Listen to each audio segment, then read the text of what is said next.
Olá pessoal, estamos aí de volta. No nosso encontro de hoje, nós vamos trabalhar o chamado microsistema da tutela coletiva. Alguns autores chamam de mini-sistema.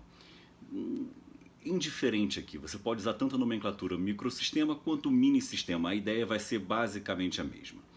Para que a gente possa entender a importância do tema microsistema, eu vou começar com algumas indagações só para provocar em vocês uma certa curiosidade. Você pode trabalhar o microsistema como forma de solução das omissões. Exemplo, uma lei específica que regula a tutela coletiva. Será que eu posso suprir essa omissão através do CPC, do Código Civil? Então esse é um fator importante do microsistema. Outro fator importante, será que o Código de Processo Civil faz parte do microsistema? Sendo parte do microsistema, será que eu posso aplicá-lo de forma direta? Um outro ponto que a gente vai tratar aqui. O CPC, afinal de contas, ele é aplicável de forma residual ou de forma subsidiária, ou como querem alguns, supletiva? Então, dentro do nosso encontro de hoje, eu vou trabalhar principalmente essas três questões, trazendo por óbvio as suas respostas, tá ok? Então vamos lá. Primeiro ponto, vamos colocar a guisa de introdução. O microsistema da tutela coletiva, ele é formado por uma reunião intercomunicante de vários diplomas legislativos que regulam a tutela coletiva e o processo coletivo. Então, uma reunião intercomunicante de diversos diplomas legislativos que regulam tanto a tutela coletiva quanto o processo coletivo. Professor, mas por que você usou os dois termos, tutela coletiva de um lado e processo coletivo do outro? Tutela coletiva normalmente é usada essa nomenclatura para tratar do direito material ou para falar de uma forma geral, olha, vamos estudar a tutela coletiva. E dentro dela, vamos estudar o processo coletivo. Então fiquem atentos que você pode usar tanto o termo tutela coletiva, e aí você pode usar como um gênero, ou você pode usar o termo processo coletivo, tá ok? Bom, dentro dessa ideia de reunião intercomunicante de vários diplomas legislativos, quais são os dados que saltam aos olhos? Quais são os dados mais relevantes dentro dessa frase? Primeiro dado relevante. Não existe hoje em nosso sistema jurídico uma codificação específica para processo coletivo. Então não temos o que se chama de Código de Processo Coletivo. Existem alguns projetos, um anteprojeto também bem importante, mas a rigor não há que se falar em um Código de Processo Coletivo. Por isso que se estuda com tanto afinco, com tanto afã, o microsistema. Tudo bem? Então esse é o primeiro dado importante. Não há uma codificação, por isso que se estuda o chamado microsistema. Segundo dado importante. Há quem sustente que a parte do Código de Defesa do Consumidor que trata de tutela coletiva poderia ser considerada uma norma geral de tutela coletiva ou, como querem alguns, uma norma geral de processo coletivo. Isso não é pacífico, mas é uma informação importante. Então há, repito, quem sustente que aquele capítulo que trata lá no CDC de tutela coletiva seria uma norma geral, uma grande norma geral de tutela coletiva. Tá ok? Terceiro dado importante. A existência das chamadas normas de reenvio. A existência das chamadas normas de reenvio. Vejam, se combinarmos os artigos 21 da Lei de Ação Civil Pública com o artigo 90 do Código de Defesa do Consumidor, então repito, 21 da Lei de Ação Civil Pública e 90 do Código de Defesa do Consumidor, eles formam sim normas de reenvio. Repara que a Lei de Ação Civil Pública manda aplicar o Código de Defesa do Consumidor e vice-versa. Então essas normas de reenvio, para grande parte da doutrina, essas normas formam, melhor colocando, o que se chama de núcleo essencial ou núcleo rígido do microsistema da tutela coletiva. E essa informação vai ser importante daqui a pouco. Então, repito, a Lei de Ação Civil Pública, com o Código de Defesa do Consumidor, para parte da doutrina, essas duas leis formam o chamado núcleo essencial ou núcleo rígido do microsistema da tutela coletiva. Ok? Pois bem, então já fixadas as premissas de que não existe uma codificação, de que as normas estão espraiadas, espalhadas pelo ordenamento jurídico, formando um microsistema, surge uma necessidade interessante. Posso trazer classificações do microsistema, ou melhor dizendo, posso afirmar que existem tipos diversos de microsistema? Eu costumo afirmar que sim. Vou dar um exemplo. Se nos ativermos ao Código de Defesa do Consumidor, vejam que a gente usa o termo Código de Defesa do Consumidor. O próprio CDC, ele é um microsistema. Lá vocês vão encontrar norma de direito civil, norma de processo civil, norma de direito penal, norma de direito administrativo e por aí vai. Então vejam que o próprio Código de Defesa do Consumidor, ele forma um microsistema de proteção do consumidor. E ao mesmo tempo é parte integrante do microsistema da tutela coletiva. Um outro exemplo, quando a gente estuda lá em processo civil, o regime dos recursos repetitivos ou o regime das questões repetitivas, vai ser muito fácil vocês encontrarem na doutrina a afirmação de que há um microsistema de resolução de casos repetitivos no CPC. Professor, está certo ou errado? Não, isso a doutrina afirma com uma certa facilidade. Então reparem que eu acabei de apresentar para vocês 3 tipos de microsistema. Primeiro tipo, o microsistema da tutela coletiva, que é um microsistema formado por diversas normas jurídicas espalhadas pelo sistema jurídico. Apresentei um segundo tipo de microsistema, um microsistema inserido em um único diploma legislativo. Exemplo, Estatuto do Idoso, Estatuto do Torcedor, Estatuto do Estrangeiro, Lei do Inquilinato, CDC e por aí vai. O ECA também funciona assim. E um terceiro tipo de microsistema, um microsistema inserido em um código, que é o que acontece no CPC. Lá vocês vão encontrar o microsistema de teoria dos precedentes, microsistema de recursos repetitivos. Então vejo que isso é importante. Esses dados conceituais, eles são importantes para o objetivo desse nosso curso. Tudo bem? Beleza. Outro ponto de suma importância para que possamos entender o microsistema e a sua importância é: qual a principal finalidade do microsistema da tutela coletiva? Então, qual é o objetivo? Se eu estudo o microsistema, por que eu estudo esse microsistema? Qual é a função, tanto do ponto de vista teórico, quanto do ponto de vista prático? Vejamos. O microsistema tem uma finalidade precípua: resolver omissões existentes na regulação ou regulamentação dos instrumentos da tutela coletiva. Então, repito, suprir as omissões existentes nas regulamentações dos instrumentos da tutela coletiva. De que forma? Vamos imaginar que estamos diante de uma determinada ação coletiva cujo procedimento especial está lá delineado na lei que regula. Ou seja, existe uma lei A que regula uma determinada ação coletiva. Essa lei A, ela não traz uma determinada solução. Como que eu vou resolver esta omissão? Eu vou me socorrer das regras do microsistema da tutela coletiva. Tudo bem? Então, as regras do microsistema, elas vão servir justamente para suprir estas omissões. Exemplo. Qual é o prazo prescricional para a propositura de uma ação civil pública? Qual é o prazo prescricional para a propositura de uma ação civil pública?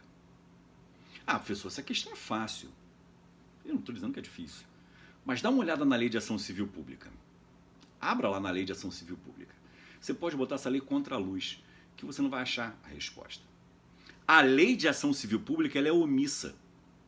Ela não nos informa qual é o prazo para a propositura da ACP. Como que eu vou suprir essa omissão? Eu vou me socorrer das regras do microsistema da tutela coletiva. Então eu vou buscar lá no microsistema para ver se tem a solução. E o microsistema tem a solução. Vocês podem usar o artigo 27 do Código de Defesa do Consumidor, o artigo 23 da Lei de Improbidade, o artigo 21 da Lei de Ação Popular e por aí vai. O prazo será de 5 anos.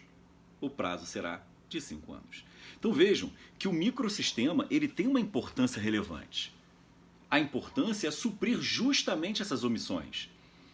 Há uma lei específica, repito, que regula uma ação específica, mas ela é omissa.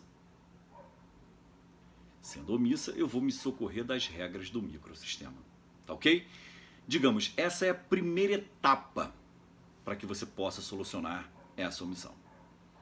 Vamos supor que se usarmos o microsistema e ainda assim a omissão perdurar, como que eu soluciono essa omissão?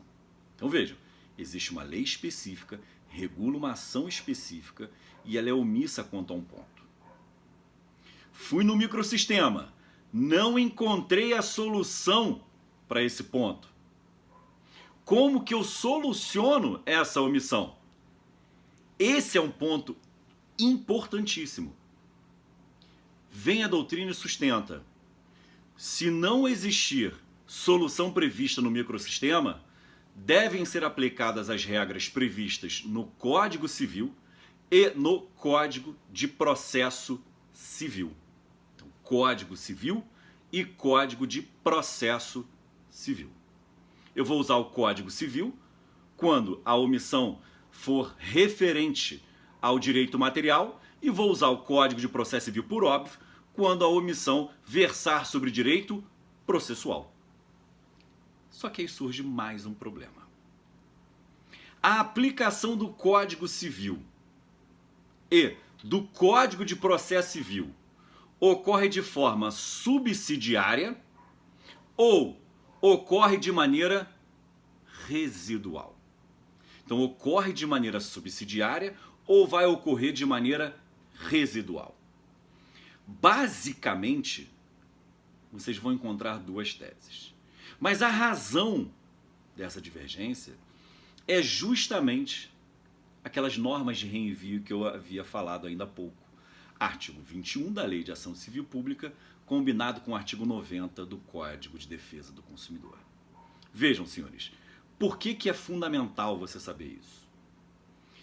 Porque se eu afirmar, como parece que está afirmado nas normas de reenvio, que o Código Civil e o Código de Processo Civil serão aplicados de forma subsidiária, então eu vou ter duas aplicações subsidiárias. Reparem, olha as três fases.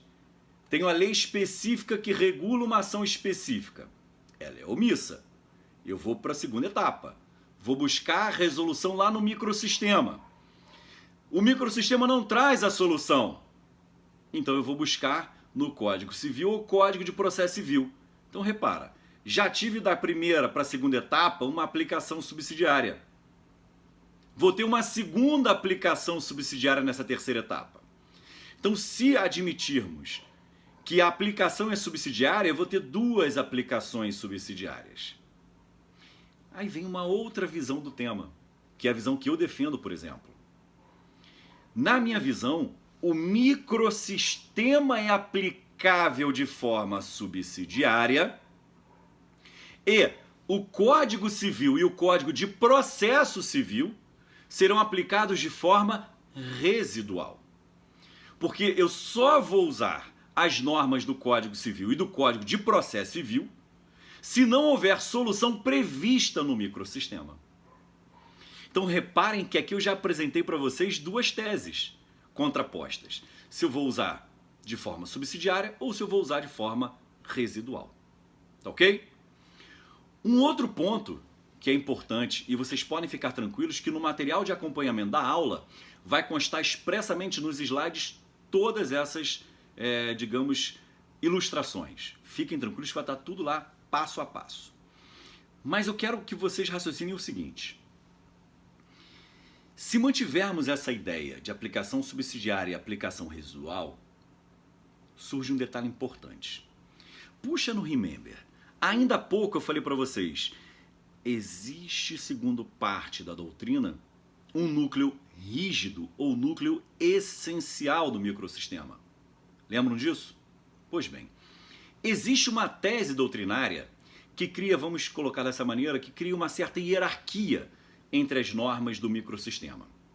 Da seguinte maneira: se a lei específica regulamentadora de uma ação específica for omissa, para suprir esta omissão, primeiro eu vou buscar socorro nas regras do núcleo essencial ou do núcleo rígido. Não encontrando a solução, aí eu vou buscar o socorro nas demais regras do microsistema da tutela coletiva. Então vamos lá. Eu vou na lei específica, não tem solução? Regras do núcleo duro ou essencial.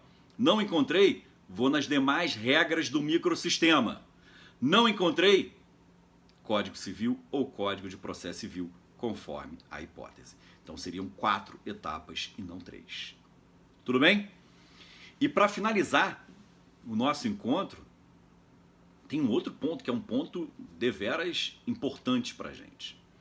O Código de Processo Civil pode ser considerado como parte integrante do microsistema da tutela coletiva?